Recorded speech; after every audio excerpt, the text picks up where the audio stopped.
I rise in strong support of this Senate Joint Resolution 19 as amended and yield myself as much time as I may consume. Mr. Speaker, in 1975, in an effort to reduce the risks of war between the North Atlantic Alliance and the Warsaw Pact, the countries of the North Atlantic Community and Eastern and Central Europe could agree on a common set of principles on peaceful relations and decent treatment of their citizens. As the gentleman from New Jersey so passionately and so eloquently said, it was a true watershed in human history. At the time, I am sure that the leaders of the Soviet Union thought that they had achieved much, such as the de facto recognition of a divided Germany, and given little. What, after all, they thought, is the danger of a few words about freedom on a piece of paper.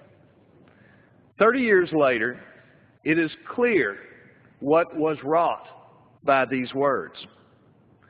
The principles of human rights and fundamental freedom empowered the dissidents of Russia, Ukraine, the Baltic states, Czechoslovakia, Poland, and others to establish Helsinki monitoring or similar groups to try to push their governments to live up to the commitments of the Helsinki Final Act. Indeed, many of those dissidents lost their personal freedom and sometimes even their lives in their courageous and vocal support for these principles. And the Helsinki Final Act is not an artifact of history, not merely an artifact of history. The Organization for Security and Cooperation in Europe, the successor to the conference that drafted the Act, continues to promote freedom and human rights throughout Europe, including the newly independent states of the former Soviet Union.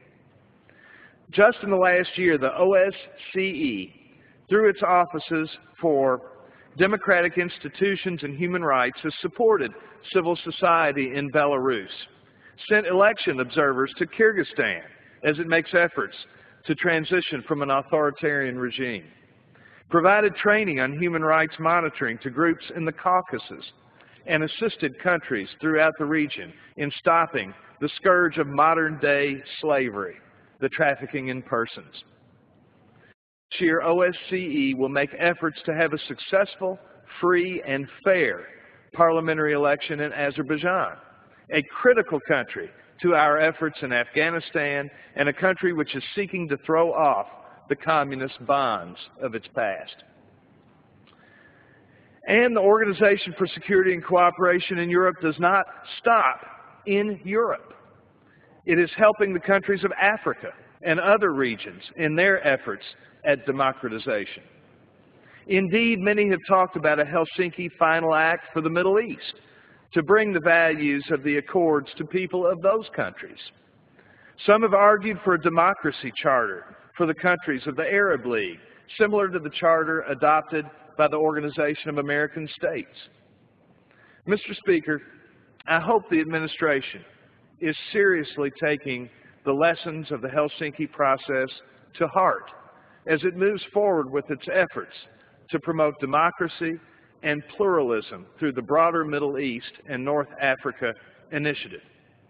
I strongly support this legislation, and may we strike more blows for basic human rights in the world. Thank you, and I reserve the balance of my time. I have no other requests for speaking time, so I will yield back the balance of my time. Gentleman from